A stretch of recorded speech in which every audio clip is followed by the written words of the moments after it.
An aura is just energy leakage. So, yeah, I want to be an actor, and I'm training at the drama school in London. I've been on a foundation. And there's a lot of things that scare me and stop me from doing what I want to do. So I make excuses.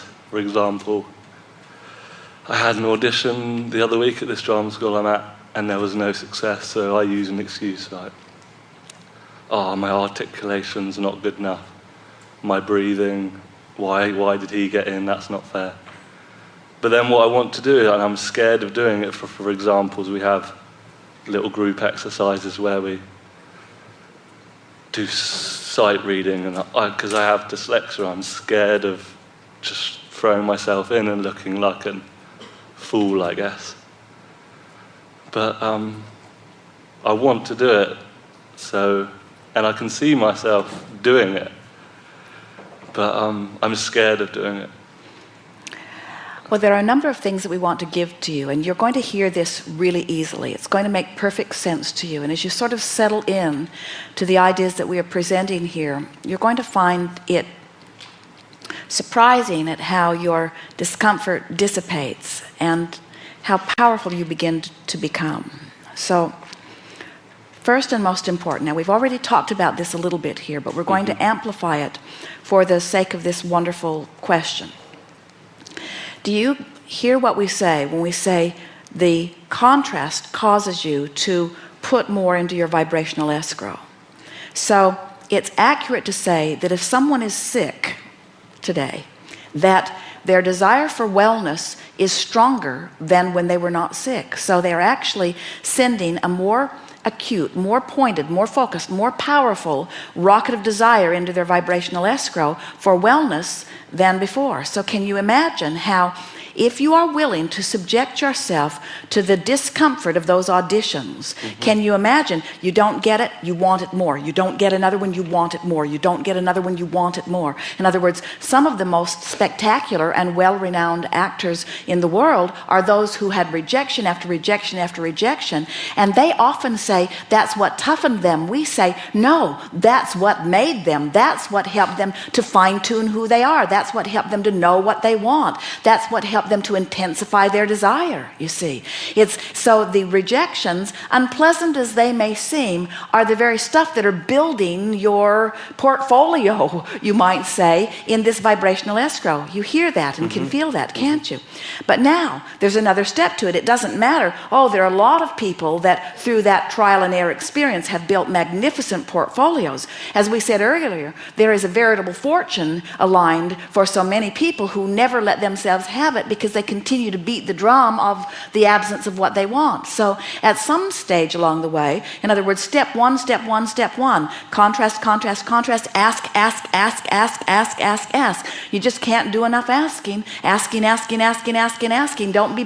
feel bad about it. Come away from one of those auditions that you didn't get, and if anybody says, how did it go? Say, it went really good. I added to my vibrational escrow. They won't get it, so you don't want, maybe might want another, find some other words, but we want you to know you added to it. You added to it. In other words, oh, I'm getting the momentum going now. My stream's really flowing now. In other words, you just, all of that, the more of those that you can go at and fail at, the better. Because the more often they say no, the more often you say why. What is it that I want? What is it that they want differently? So that's really an important thing to understand, and you got that completely. Yeah. Now the next thing is, and this is going to be an easy part for you too.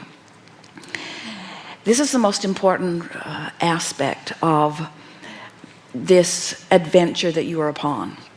And the profession that you are choosing is slightly tricky here because as an actor, you want to appeal to the public. You want them to like you. But we want you to not give a rip about them. Because if you get too invested in what somebody else thinks about you, they'll just make you mad, crazy, because everyone is looking for something different. And as you're trying to conform to what this one wants and this one wants and this one wants and this one wants and this one wants, what you're really wanting to do is decide what kind of an actor you want to be. Decide, do you want to be someone that is just typecast? Do you want to be, if you do, become a derelict that lives in the street, become a drunk or an addict? There are a lot of those in movies, and then they can just say, oh, there's an addict, he won't even have to act, we can just prop him up here and he can play the part really well. Or do you want to be someone who is so good at your craft that as they describe to you who this character is, that you are able to assume the identity of this character and behave as this character would, you see. And so that's another advantage of applying for a variety of parts. You see, if whoever is conducting the audition does not evoke from you a good performance, they have not clearly communicated to you who this person is. So that's the thing that you most want to know as you're playing with them.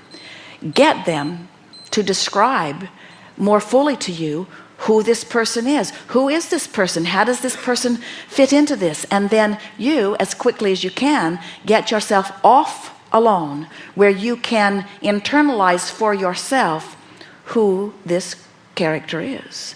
And once you know who the character is, the behavior will flow effortlessly from you. And if it's not flowing effortlessly from you, it's because you don't know who it is. And we suspect that that's what's going on. You're getting confused. You don't know for sure what they want, and you're afraid you won't please them, and you're not sure who the character really is, so you don't really know. But if you know that, then you will deliver it with your ease of style in a way that is authentic, that will blow them away. Yeah. Some time ago, Esther was in a hotel room. It was years ago, and she was holding her first laptop computer. It was the first time she had it with her. And she watched a television program. It was a Charlie Rose interview, and she always liked this particular interviewer. And the reason she watched it was because a jazz musician, Winfred Marsalis, was on the program, and they had just seen him.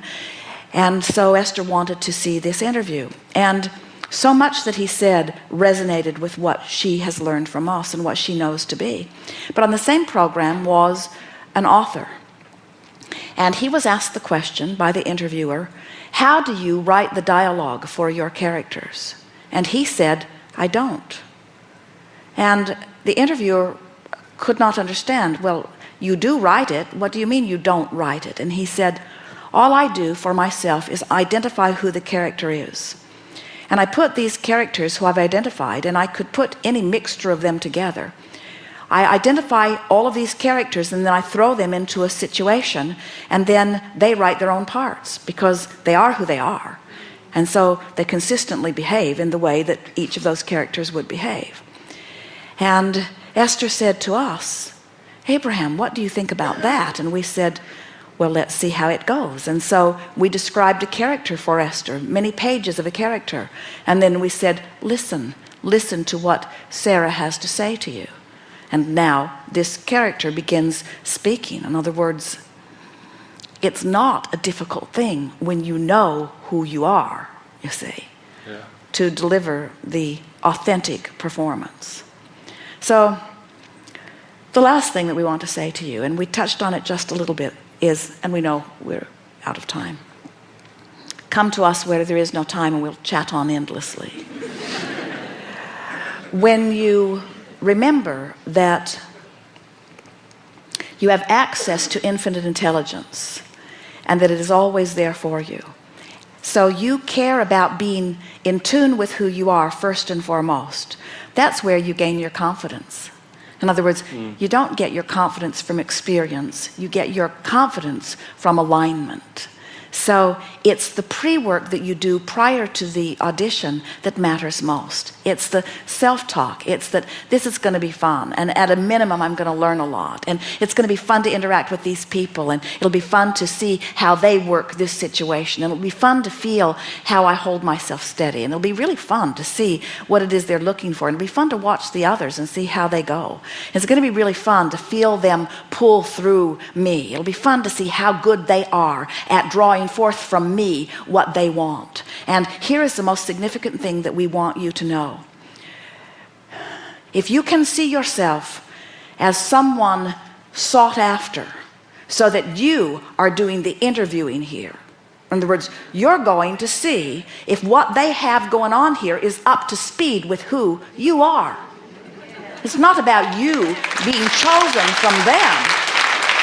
In other words, think about those actors that are offered the parts, who get to decide. They're reading the scripts. They're trying to decide, that's not for me. Oh, that's not for me. Oh, that doesn't appeal to me. That's who you are, you see. You get to decide whether you play with them, and if they are good enough, maybe you will. Good time for a segment of refreshment. Thank you. We are complete.